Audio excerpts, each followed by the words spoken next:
Hey, folks, I hope you're doing absolutely amazing. So today, day 4 is all about time. So let me jump right in.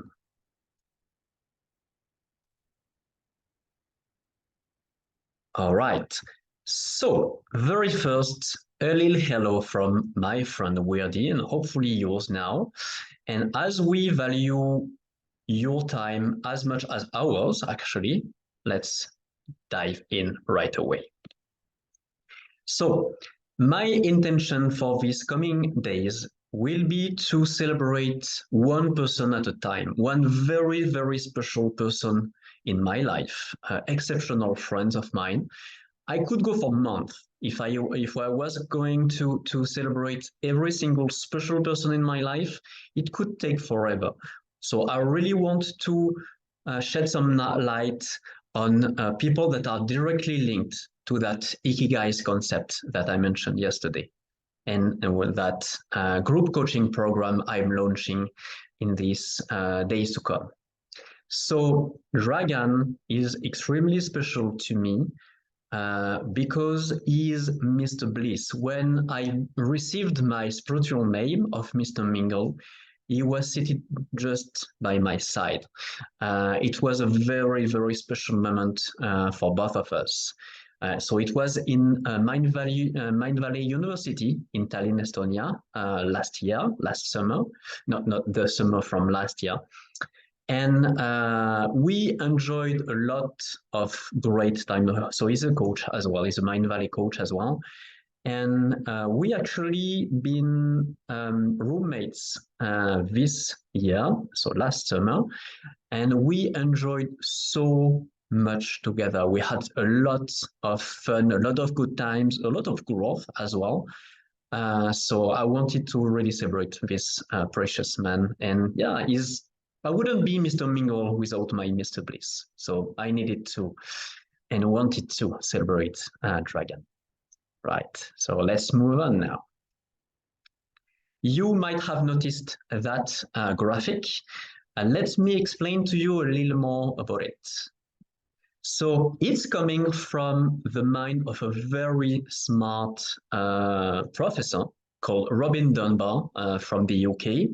And he came up with that idea, that concept, that there is a cognitive threshold of sorts of 148 or around 150. And it's the number of people we can manage healthily and easily warm relationships with. Basically, that number of around 150 person is the number of people you can have the really genuine, deep, warm, strong relationships with. It's an average. Some people can go further. Some people have a lower number, but roughly on average, it would be around that number. If you don't have any system to support your social life, if you just go by ear, if you go unconsciously, subconsciously around your social life, then it would be around that number. And then you can see there are different types. So until you reach that 150 number, so you have that very close core circles that I call ikigais, then your support group of around 15 people, once again on average, close friends around 50, connections around 500, and extended connections around 1500. And it's really rough average. Some people could have much, much more extended connections.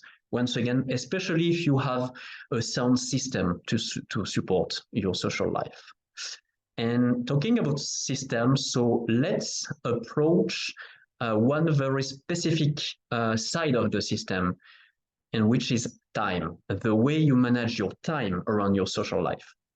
And just before you go, I would like to point out, you see on those combined circles on the right, you have a dot in the circle. So for Robin Dunbar, it would be the ego. So it would be you and potentially your partner, if you have one, or if you consider your partner as part of your ego, if you're that close with your partner.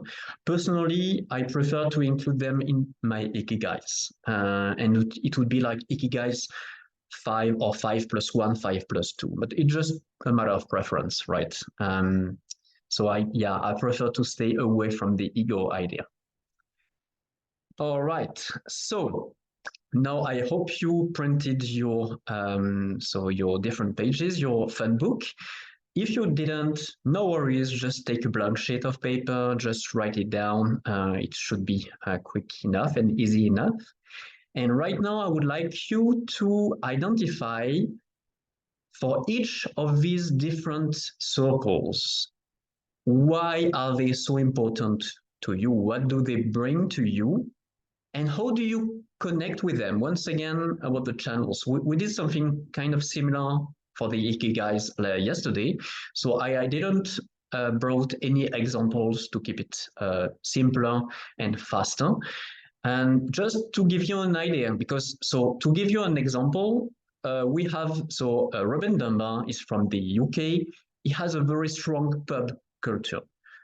He tends to connect with his peers, with his friends at the pub, like so many people in the UK do. Or in France, we have cafes. It would be kind of similar. It's different, but it would be a little bit similar. So he would have like the probably the 3 to 4 first circles for Robin Dunbar. He would connect. One of the ways to connect with them would be at a pub. And now it can be extremely different. Like for example, to me, extended connections. Especially these days, it's mostly on LinkedIn. LinkedIn is my platform of choice for social medias. I enjoy LinkedIn so much. You might have connected with me on LinkedIn. So it would be my favorite way to connect with my extended connections. So I let you explore that on your own and see really why each of these different groups are special to you and how do you differentiate them. What makes someone be part of your support group or someone part of your close friends, which would be still close enough, but not that close. And really identify the shades, the different flavors of each circle. All right, let's move on now. And once you have done that, I'd like you to try to identify roughly how do you currently invest your time for each circle. And please just go with your gut. Don't try to figure out the real numbers. It would be extremely difficult to find out the actual objective numbers. Just play by ear. Try to feel the number that feels right to you, somewhat roughly. And just to give you an idea, so Robin Dunbar's, so once again, a guy from the UK, for him, the average of time, allocated time, would be 40% for that ikigais. It doesn't call it ikigais, but for my example, let's call it ikigais. And so it would be around 40%. And then 20% would be around the support group and or close friends. It could be only for the support group or for support group and close friends for some people. And the extra 40% would be spread around the other circles, right? So either casual to extended connections or close friends to extended connections, according to different people. Remember, Robin Dunbar comes from the UK. He has that very powerful pub container. He has that tradition, a very strong tradition in his country. You might not have that. So his rule of thumb might not work for you. So just give it a little time. Try to allocate roughly the time, the percentage of the time you invest in each social circle. And then I'd like you to do the same, but would be ideal for you? What would you like to invest? How would you like to invest your time, your social time, either from now on or when things are perfectly aligned, when your life would be exactly how you want it to be? How would it how would it look like? And really, so once again, I strongly invite you to consider putting as much time, investing as much time as possible with your ikigais. So those people will be carefully picked. Those people are the ones that bring the most on your table. They are the people that bring the best categories, the most in each 5 categories in your life. So you want to spend the most time with those people, with those ikigais and support group, and maybe even close friends. Now, especially if you're a business owner, or if you're starting a new business, or if you're looking for a job, or if you just enjoy so much connecting with other people, like if you're widely extrovert, you probably want also some good time with extended connections and connections. So you try that, you see how it feels, how it resonates, and we'll see afterwards what it could mean to you and how could you harness that at best. All right, now there's a very interesting side of that is, personally, I don't keep my numbers equal all year round. I use a concept of seasonality. So for example, right now I'm in winter season. So I'm spending most of my time building my business, promoting, connecting online, building my network. It's what I do the most. And so my connections with my ikigais are suffering, so to speak. I'm spending less time with my closest friends, knowing that summer will come back again, exactly like last summer when I was in Tallinn, Estonia for 1 month.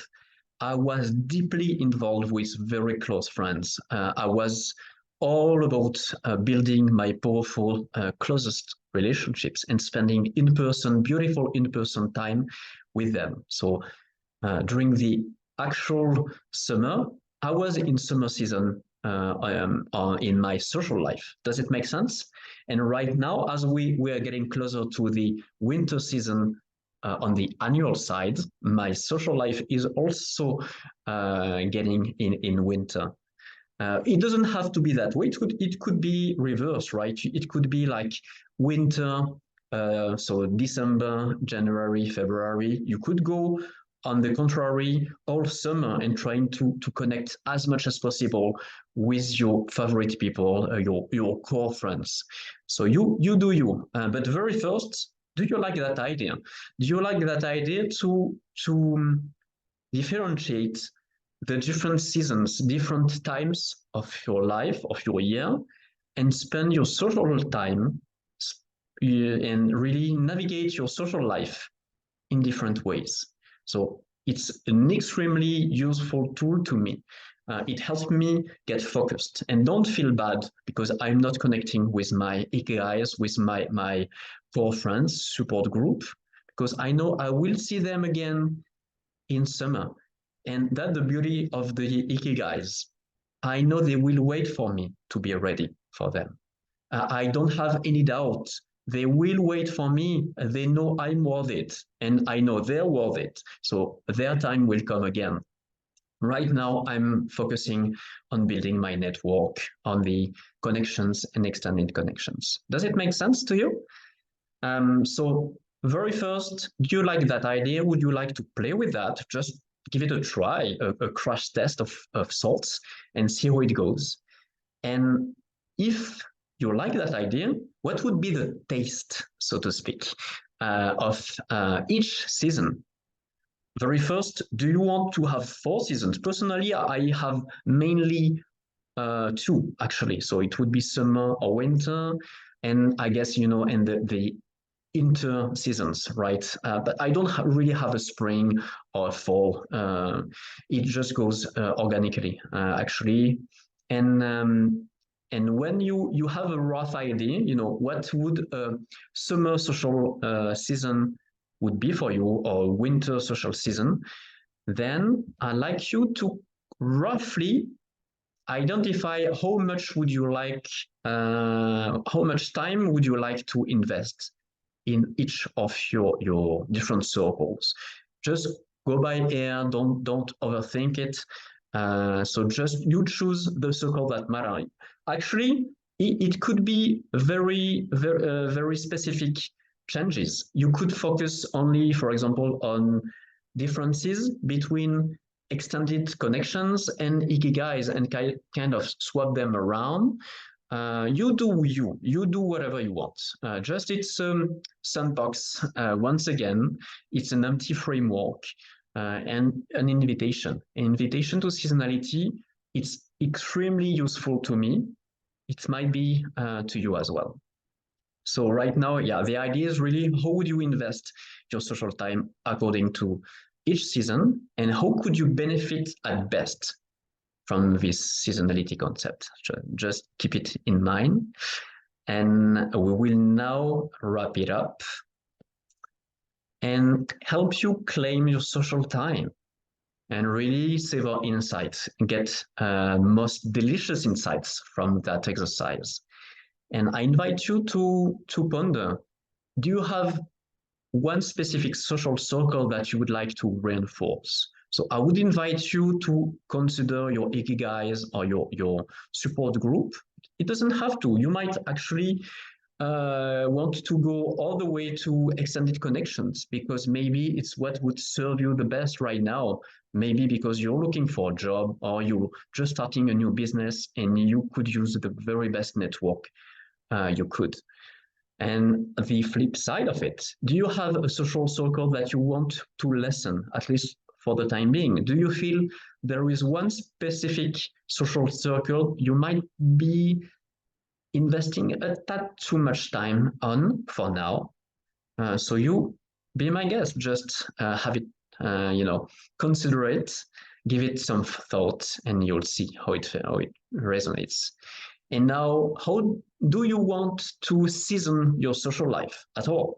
Does that idea resonate with you? Do you like that idea to have maybe 2 seasons, maybe 3, maybe even 4 or more? You decide.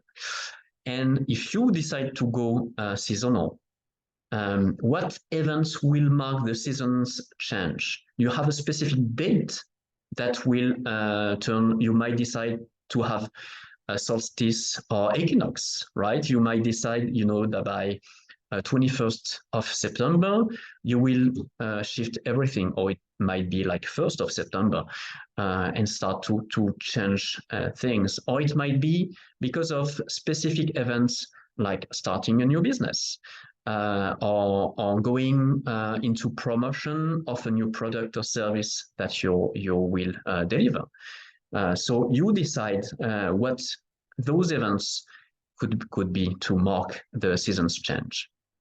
And finally, what are your main takeaways from that exercise? How do you feel about claiming your social time? And more importantly, how could you really harness that at best? How could you get the best grasp on your social time and really invest your time exactly how you want it?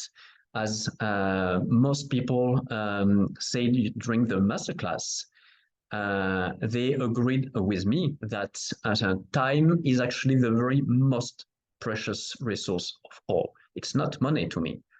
It's not even water, even though water is extremely precious. Time for me is the absolute resource. So we want to have an extremely powerful grasp on it. At least it's my belief. You decide what you choose. So I wish you a wonderful rest of your day, and I will see you tomorrow. Enjoy.